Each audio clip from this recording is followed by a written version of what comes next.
Good evening and welcome to the monthly Board of Education meeting for Elizabeth City Pasquotank Public Schools. ECPPS is a progressive public school district committed to reimagining education so that all students are given choices to discover and explore their hopes and dreams. And now to begin the meeting, Board of Education Chairperson Angela Cobb.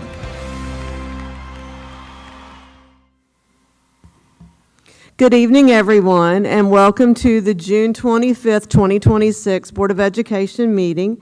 At this time, would everyone please stand for the Pledge of Allegiance?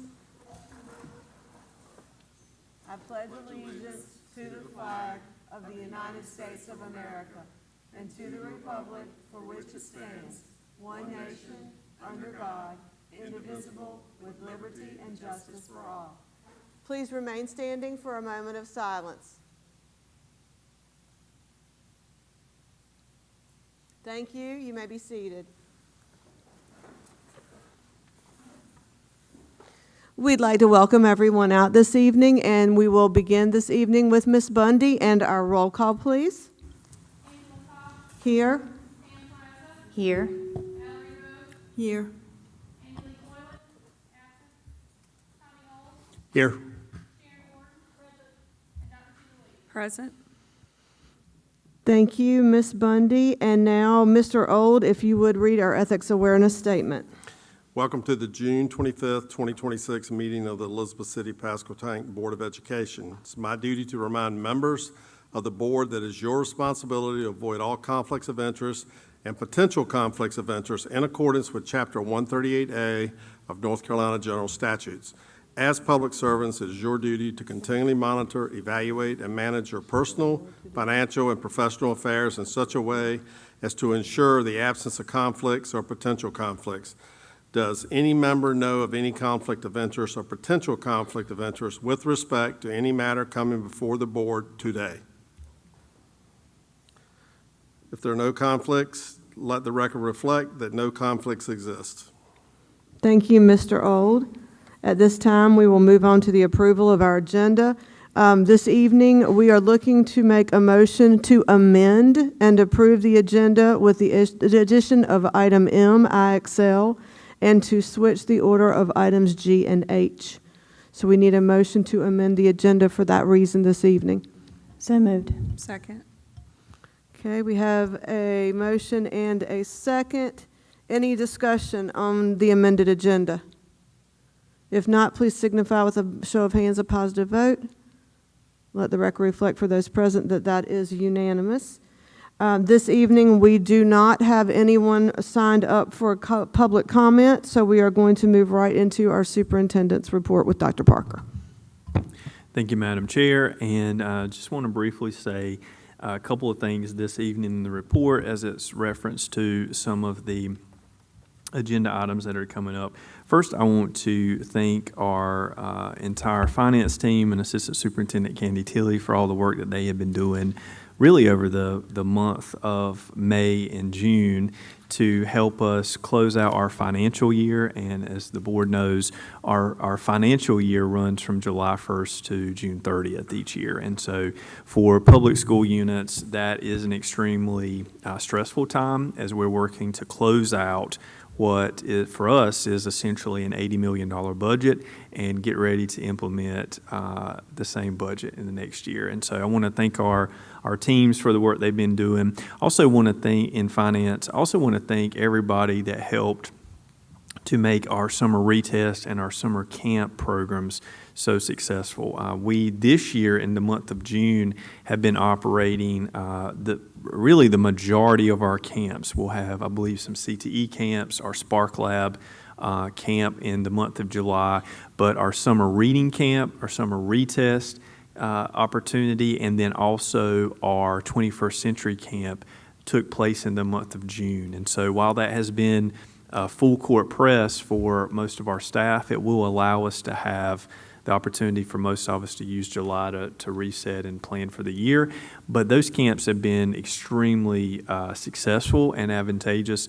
I was driving around the downtown area today at about 2:15, I saw one of our school buses taking some kids home from the 21st Century Camp.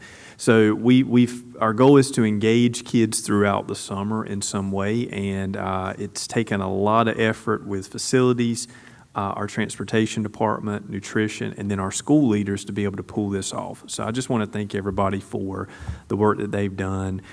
We had several hundred students come to our summer retest program, and we actually ended the program last week, but by state guidance, we can continue to test students up until tomorrow, I believe, if I'm not mistaken. I'm looking for Nina, but yeah, tomorrow's our last day to test. And we actually had today students at some of our schools. I know River Road Middle School, I see Dr. Stukes there, and Elizabeth City Middle School tested kids today. Our administrators got on the phone. The summer school program ended last week. So these students came to school, their families took them voluntarily because they wanted their kid to get an extra opportunity to retest. They weren't able to make the actual summer school program. And I believe we had about 20 kids come to River Road today, and we had a similar amount of kids come to ECMS. And so really thankful for everybody that has put this push in. We don't believe that a test defines everything about you, but I also believe that if kids in Research Triangle can pass the test, then kids in Elizabeth City can too. And if you don't get it on the first time, then come on back a second time and try it again, and that's the value of the summer school program. I will say that I'm really excited to share more information about the progress we've made this year on student testing as we get closer to the start of next school year. And while that information is embargoed right now and we can't share it, I'm going to be looking forward to a chance when we can come and celebrate some great progress in the district.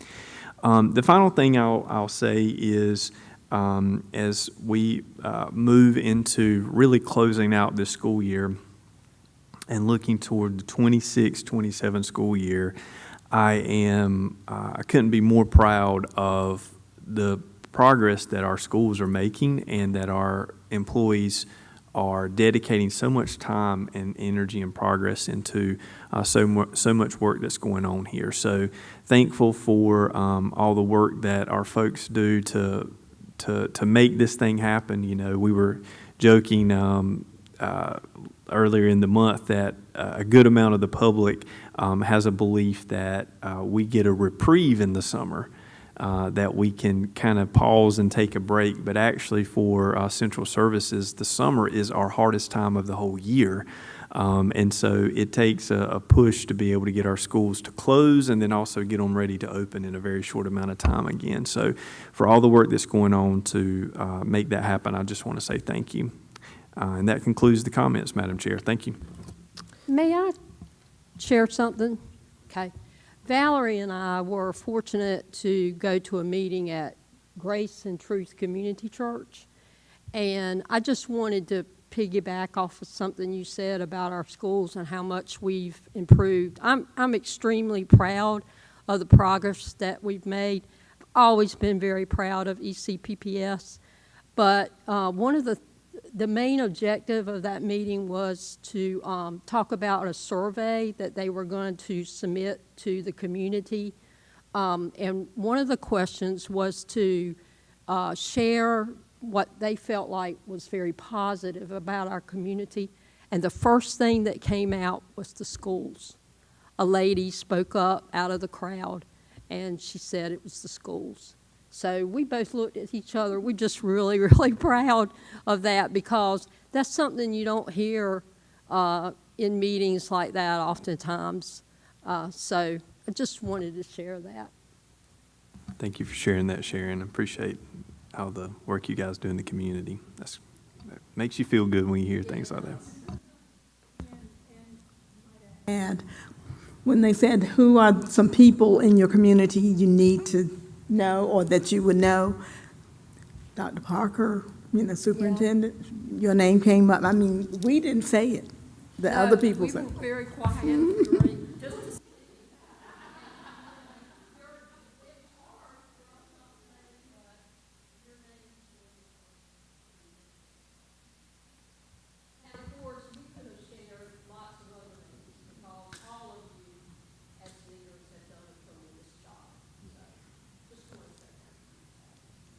Thank y'all for representing the board and the community in that way, too. All right, we are now moving towards the approval of the consent agenda, and we need a motion to amend that consent agenda this evening. Chair Cobb, I make a motion to amend the consent agenda to reflect the amendments to the personnel report as approved in closed session. Okay, do I have a second? Okay. We have a motion and a second to amend the consent agenda. Any discussion? If not, please signify your positive vote with a show of hands. Recuse. Okay. Ms. Bundy, let the record reflect that that was 4 yeses and 1 recuse. Okay. The recuse was Vice Chair Pereza. All righty, now we're going to move on to unfinished business, and the unfinished business is a revision on policy 8350.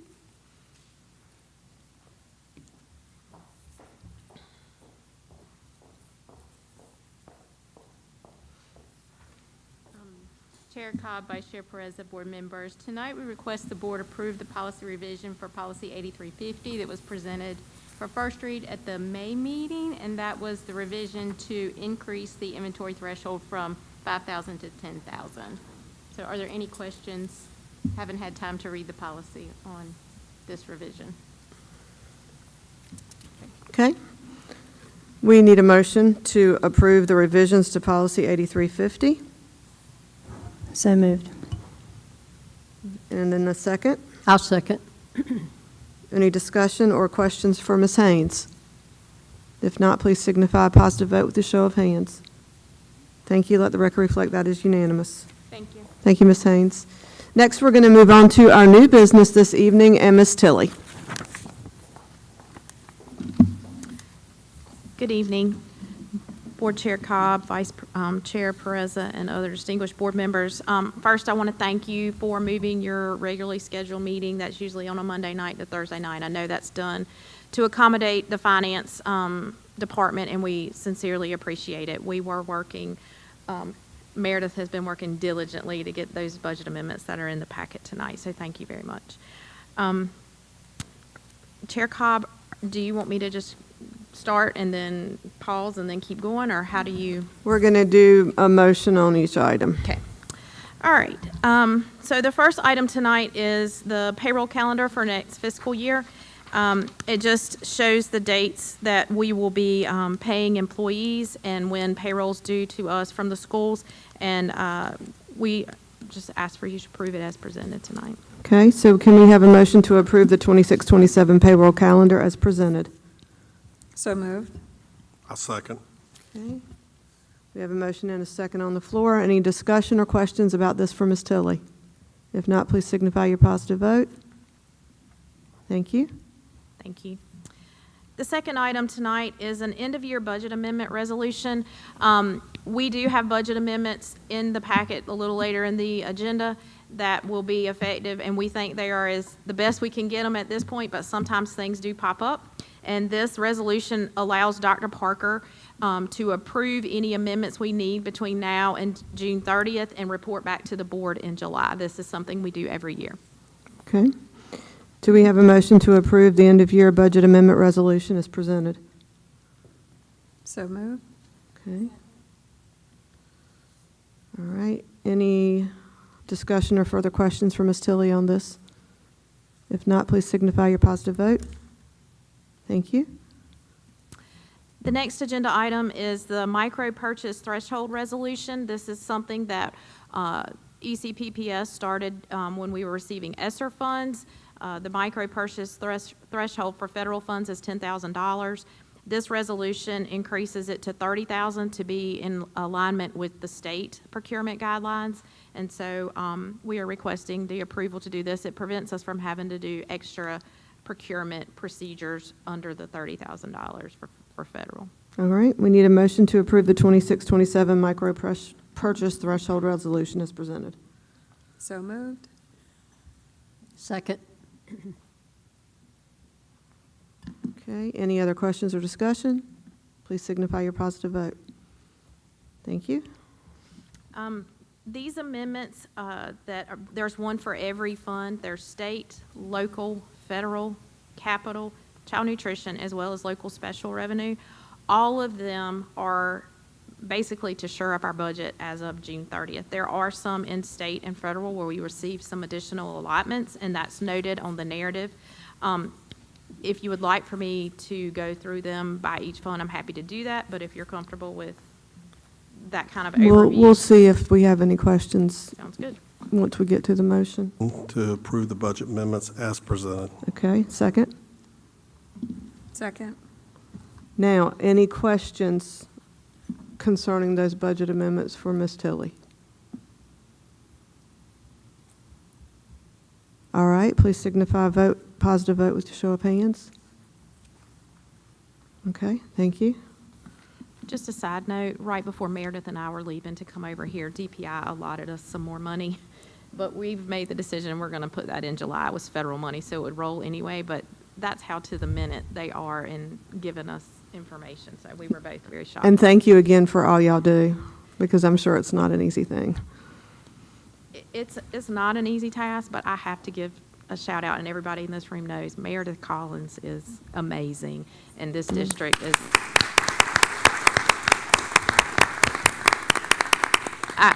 It would not be the same without her, so thank you. The next one on the agenda are insurance renewals for our workers' comp, our cyber insurance, as well as our crime policy, which is actually our employee dishonesty policy. I'm happy to report that we have a decrease of approximately $134,000 in our premium for workers' comp and cyber.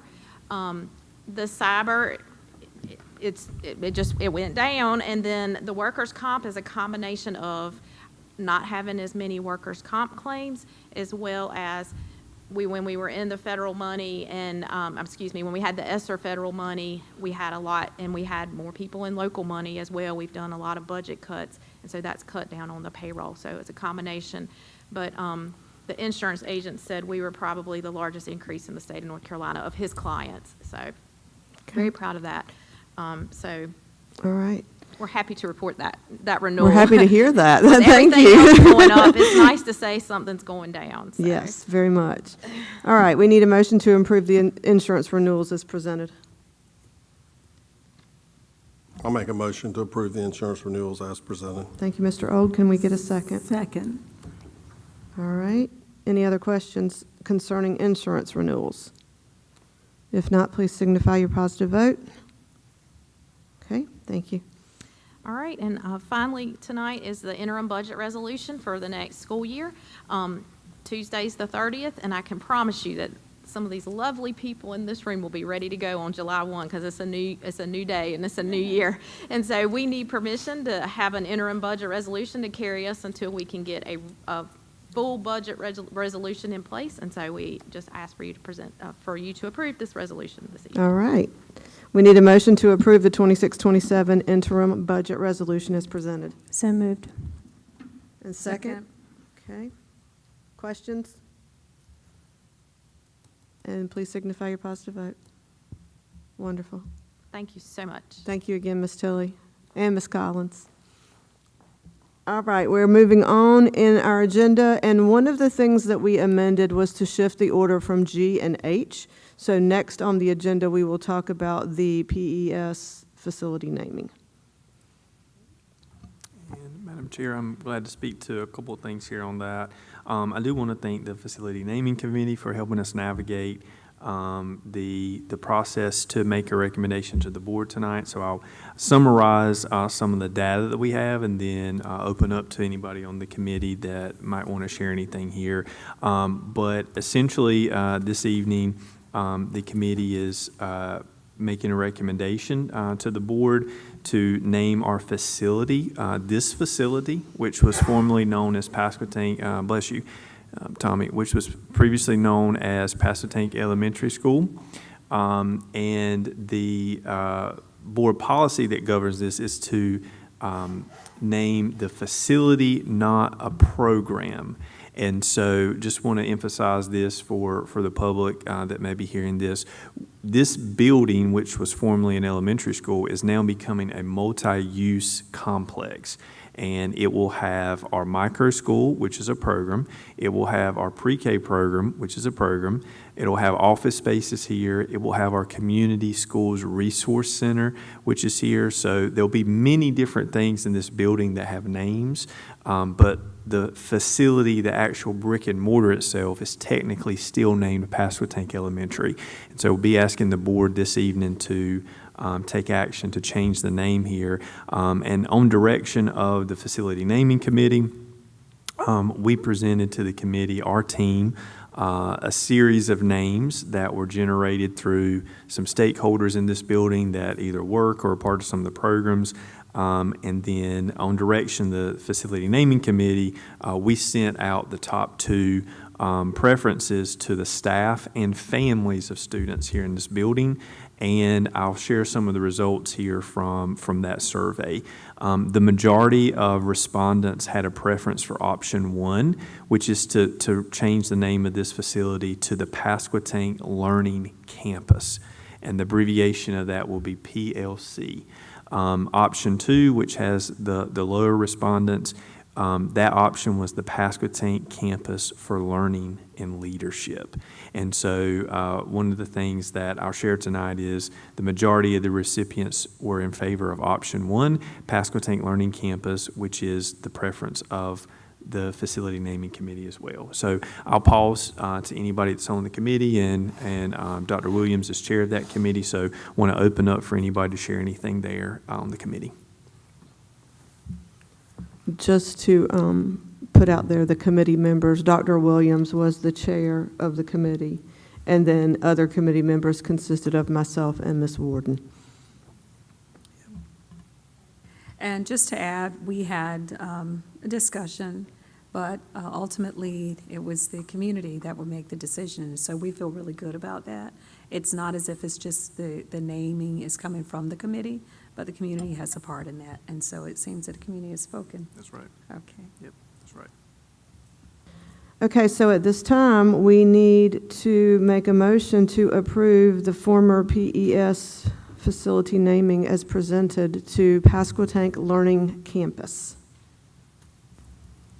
I make a motion to accept the recommendation of the committee to rename Pasquotank Elementary School to Pasquotank Learning Campus. Okay. Do we have a second? A second. Any other questions, comments, or discussion? If not, please signify your positive vote. Okay, thank you. And thank you, Madam Chair. I'll add really briefly here as an update for the board as well. We are working and are on track for July 15th to be a completion date for our renovations here on the pre-K wing of this building. We'll be organizing an open house and a chance for the board and our staff and community to come view the renovated pre-K program, but we are on track for the pre-K program to be able to move into this facility and open the school year in August in their new wing. And so really excited about that. Going to be a beautiful facility right over here to my left. Excited about that. And then Ms. Jordan is working now, and so what we will do on the sign out front, we will change the name of that sign to the Pasquotank Learning Campus, and we're working to install wayfinding signage so that when folks come to this campus, they'll be able to get directions to see where you go into the micro school, where you go to the pre-K program. If you're here for professional development, which will be in the media center back here, you can find directions to be able to get there too. So we're going to start seeing a lot of traffic, a lot of movement, a lot of people coming to this campus for many different things, and I think that's really exciting as we think about the future of this property and what it will do. So really excited on that, and in the next month, you're going to start to see some work out front with landscaping and some other things, but we're really close to having our little 4-year-olds be able to be in the hallways here. So we'll keep everyone updated on that. Thank you, Dr. Parker. Next on the agenda is the Board of Education 26-27 meeting schedule, and I will just speak to that for just a few minutes. in your packets, board members, you have the meeting schedule that runs from July 27th, 2026 through June 24th, 2027. And it is the board's practice to adopt this year-long schedule in June at every year in the June meeting. So on this schedule, you'll notice that the majority of the meetings are held on the fourth Monday of the month at 6 a.m. or 6 p.m. for open session. There are two exceptions on this yearly calendar. One is December 7th. The meeting time is at 4 p.m., which is the organizational meeting. And then the other is the June 24th, 2027 meeting, which falls on Thursday, again, to help our friends out in finance so that they have the additional time to do the closeouts that they need. Any questions before we put this to a motion? Okay, so we need a motion to approve the 26-27 Board of Education meeting calendar to include the revised name of Pasquotank Learning Campus. Because right now it doesn't have that on there, it has something else. I motion to approve the 26-27 Board of Education meeting calendar to include the new Pasquotank Learning Campus language. Thank you, Dr. Williams. Can we get a second? All right, we have a second. And we have any other discussion? If not, signify your positive vote, please. Awesome, thank you. And now we are going to move on to Ms. Tamarelli and some curriculum quotes. Good evening, Board Chair Cobb, Vice Chair Pereza, board members, and Dr. Parker. The first agenda item is for curriculum quotes. In your packet, there are two quotes. One is for the extended content standard students to have an all-inclusive curriculum similar to their general ed peers. And it would be from kindergarten through 12th grade. That includes ELA, math, science, social studies, social emotional, and resources for their IEP goals. And the second quote in the packet is for supplemental resources for the occupation course of study students who are pushing into general ed classes but need modified or supplemental resources to meet the standards.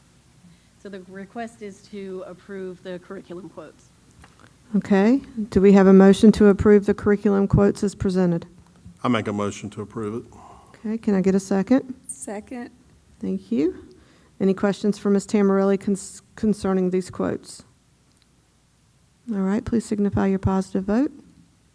Thank you.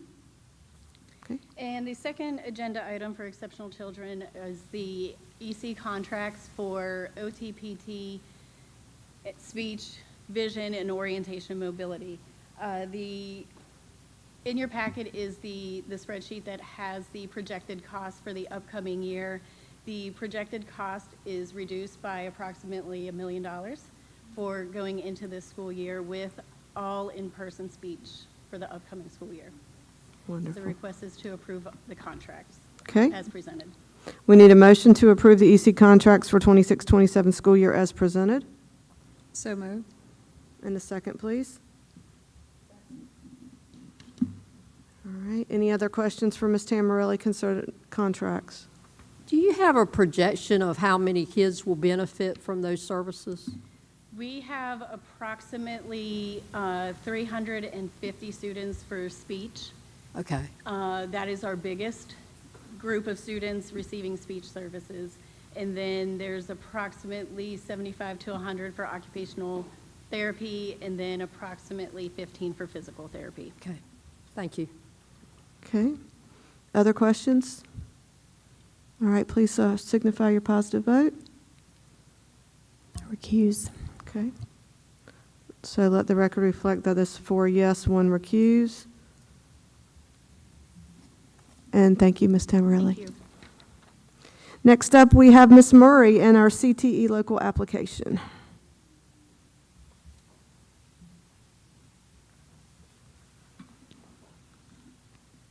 Good evening, Board Chair Cobb, Vice Chair Pereza, board members, and Dr. Parker. Tonight, I stand before you to present the CTE local plan as well as the Comprehensive Local Needs Assessment, also known as the CLNA. The CTE local plan is a 2-year process. It's a 2-year plan. So during the first year, which is what we're in, the comprehensive local needs assessment is developed. And the comprehensive local needs assessment just takes an in-depth look into the entire CTE program where we identify strengths, but we also identify areas for improvement. After this year, the complete CTE local plan will be revisited and revised as needed.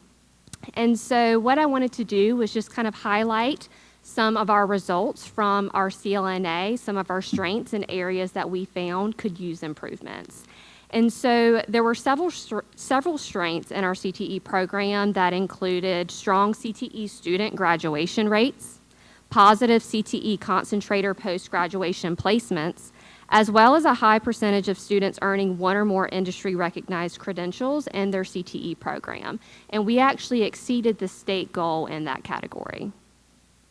However, we also found areas that needed improvement. So if you all can recall, we had a CTE pathway program review held this past fall where we had a representative from DPI, our regional coordinator, come out to help lead that review. And we identified 5 main goals and areas for improvement for our program. And these goals are reflected as well in our CNLA as well as our local plan.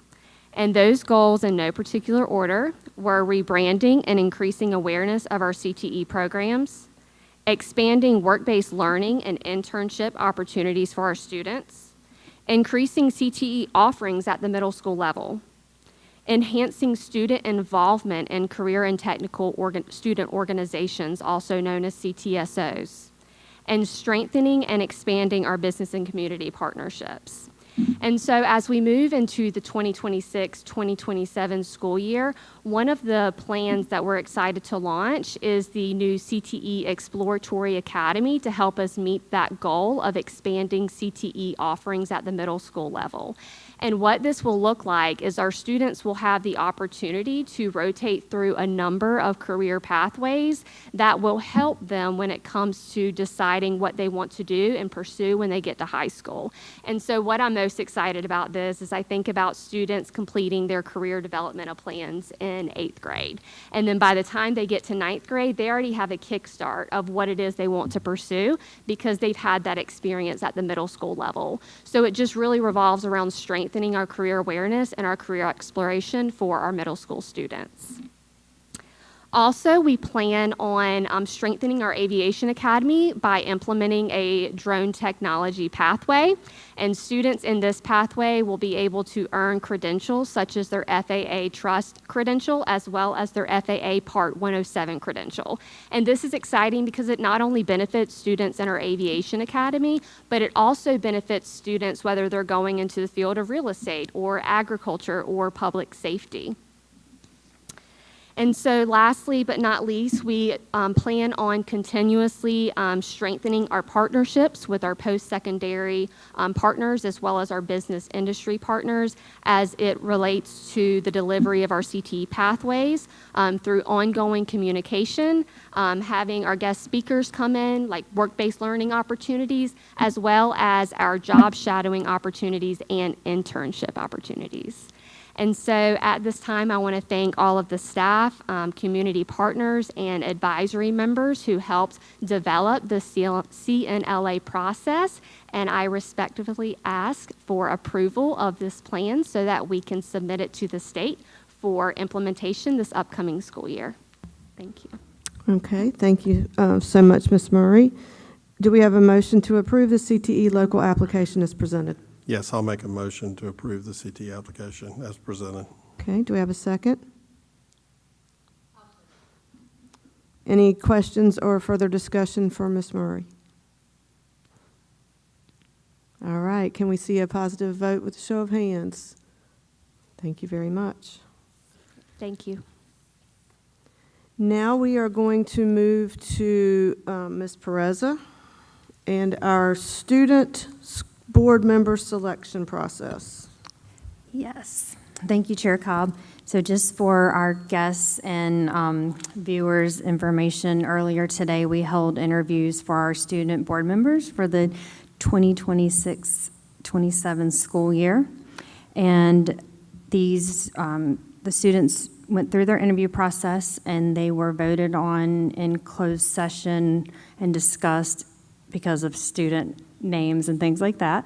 But now formally in open session, I'm going to make a motion to name and select the new student board members. So I make a motion to select Anila Spencer for Northeastern High School, Victoria Stafford for the Elizabeth City Pasquotank Early College, and Jaden Mendoza from Pasquotank County High School. Okay, thank you, Ms. Perez. Do we have a second? Any questions or discussion considering those 3 student nominations? If not, please signify a positive vote with a show of hands. Thank you, and congratulations to our new student board members. Yeah. Thank you, Ms. Perez, for leading that process. You're welcome. Thank you. And then last on our new business list, our added item MIXL. And Ms. Edmonston.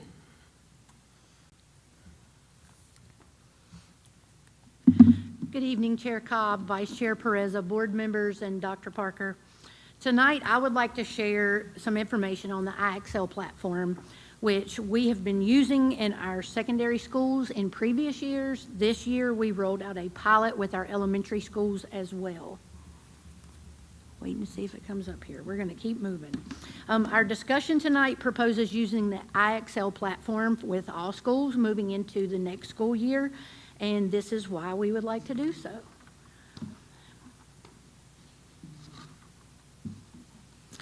First off, it is a complete learning platform. In the past, we have been using a platform that, even though it was very substantial and it worked for us, this platform will allow us to have every student having access to every subject's content area. In the past, we've looked at reading and math specifically. Moving forward, we are looking at all of the core areas: math, science, social studies, language arts, as well as Spanish. This platform will also allow us to work with students for career and college readiness with test prep from SAT to ASVAB to pre-SAT to ACT, even integrating for our ESL students who are trying to learn English as a second language.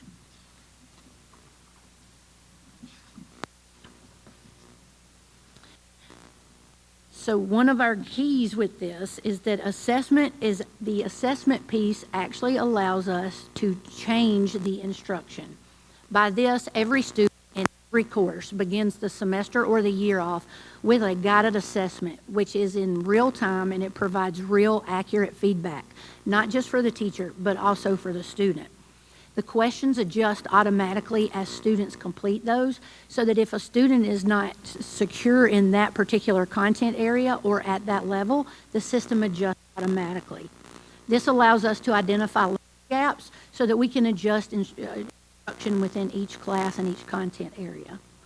This then leads to specific targeted practice, which is provided through IXL along with the actual classroom teacher. The teacher dashboard updates. There's a little image to the right over there, and that is what is the to improve. The assessment actually becomes the instructional tool as it adjusts as the student completes. We do not teach to a test. Instead, the instruction adjusts to prepare the student for the test.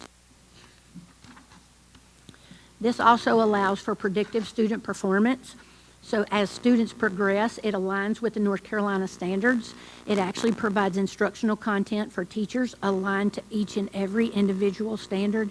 It allows for continuous progress monitoring. Let's take, for example, one classroom. In that one classroom, you have one teacher, but you also have 30 students who are working through everything. The student A is working ahead. That student is already well equipped with the content and is ready for anything that comes their way. Student B is working at grade level. Student C is also receiving intervention, all in one classroom, all of it happening at the same time with just one teacher. As I stated, today's assessments, such as prepping for EOGs, prepping for EOCs, the ACT, the PSAT, WIDA access testing, ASVAB testing, it's built into the platform and it can be targeted to whatever the student's needs may be. Today's assessments are tomorrow's opportunities. Basically, we know that every student is not going to follow the same path to get to their future. With this, we are able to prepare students in each and every student's own methods and processes. So why did we choose IXL? Because number one, we want to be good stewards of our proposed budgets so that we know that we have to look at cost with every purchase that we make. Yes, this is cheaper than our current alternative. At the same time, there's other benefits. For example, there's access to more content. This allows us to make more of an impact with every single student in every single class. The assessment tool is more in depth. It's in real time. It's not just a one and done. Even though they start out taking the assessment at the beginning of the semester or the beginning of the year or the middle of the year, or they check in at the end of the year, the assessments can also be done in real time in what's called an arena. As the students complete this, their skill level adjusts on each and every standard. Personalized learning. As teachers are working with each and every student, they're able to personalize the learning of each student based on the particular guidelines and the particular standards that the students need to improve or to adjust their learning on. It also provides college and career readiness, as we stated, through career prep, different testing prep, and also through individual lessons that allow some career exploration. So how did we make this decision that this is where we wanted to go? As stated previously, our secondary schools, our middle and our high schools had already been utilizing this, as our current platform serviced our students in kindergarten through 8th grade. With this, we were able to gather feedback. We actually started with some professional learning to get everyone on board in August of 2025. We then rolled out our pilot with elementary schools, as secondary was already utilizing. In September, we did teacher surveys. What do you think so far? How comfortable are you? What PD might you need?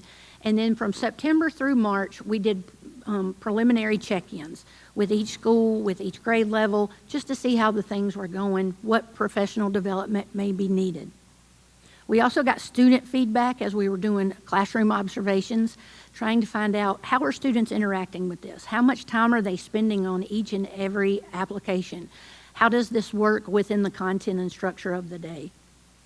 In March, we gathered the principals together to get feedback on what they were seeing within their schools, what were their teachers saying. We pulled IXL on site in May, and we actually went through all of the testing data from the entire year. It was personalized based on the grade levels and the principal's school that they were teaching in or working in. With that, we were able to identify specific areas that we may need to target prior to EOGs and EOCs. So the teacher surveys went out in June, and overall we found that teachers really were impressed with the standards, the way that the content aligned, and the tools that were available for teachers to use. They did indicate that their students enjoyed utilizing the platform, as some of it is gamified, but some of it is very, very instructional. They like to find the balance. So overall, students liked it, teachers liked it, and the principals were impressed with the data that came out of it. Financially, we really wanted to make sure that we are meeting the needs of our students. Ultimately, that is our first and primary goal. We'll pay for that if we need to. In looking at this, our competitor's annual 3-year term amounted to the $186,849 there. Over the 3-year term, you can see our total. We negotiated with IXL. Their annual term is listed as $128,321, and over 3 years, that amounted to almost $400,000 at the $385. We were able to negotiate to that, including professional development, which is on-site, as well as virtual. We can have as many sessions as we need in order to accommodate our teachers.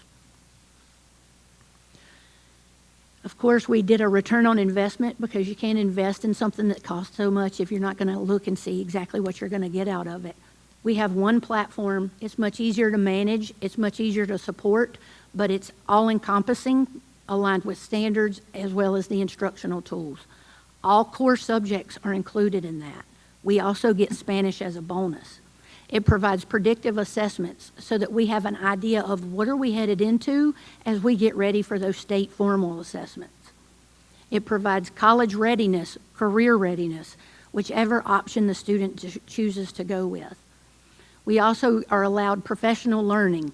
If you combine all of this together, we feel that this leads to more student success. There's more resources, there's better instruction, it's a smarter investment as we continue to move forward with this. What is our expected impact? It's going to touch everybody in multiple ways. So with students, it's personalized learning. No longer are we talking to all of the students about one concept. Now we can talk to individual students about their particular needs. It provides confidence for the students. As they see success, they feel stronger in what they're doing. They perform better. College and career readiness along with greater achievement. We know with teachers, data drives our decision making. So PLC discussions, data analysis, differentiation, and saving teachers time. Districts, it allows us for consistency as far as support, as far as being able to maintain it, as far as being able to target specific interventions. It allows for K-12 alignment. We're not leaving any grade levels out. We're able to get this data for everyone. It also provides cost efficiency, which is, again, a huge factor, as well as growth monitoring. We don't have to wait until a midterm evaluation. We can have this for any class at any time. It also allows us to communicate with the community and families better as we are able to provide real live data at any point in time for parents. We can also provide data and supports to be utilized at home so parents can be actively involved. Basically, we're talking about every student in every classroom taking advantage of every opportunity.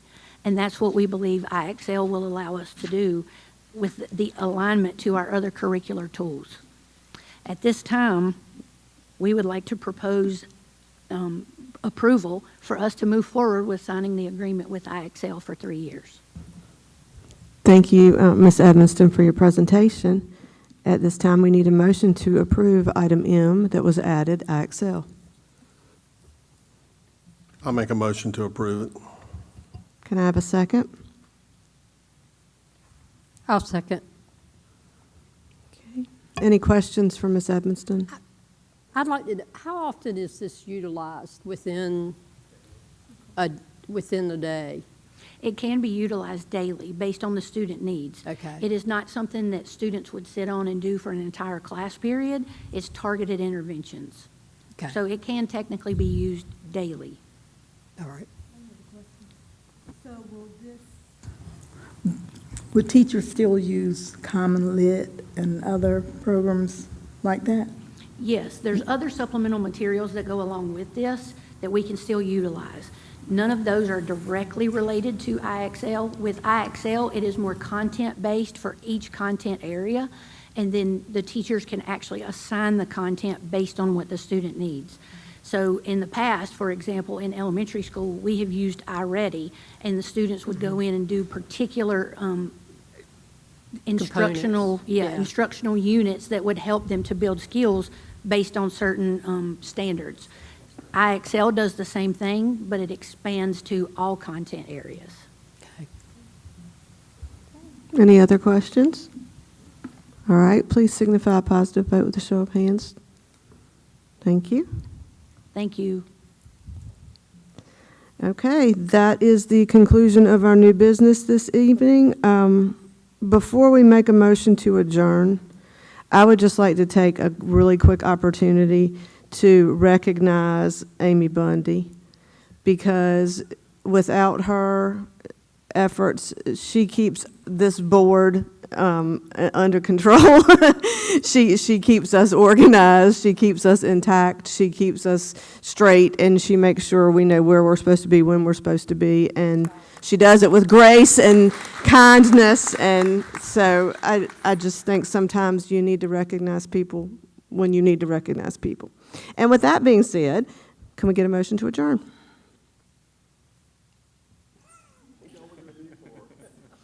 I'll make a motion to adjourn. I second. Okay, we have a motion and a second. Any discussion? If not, please signify your vote with a show of hands. And that is unanimous. We are adjourned.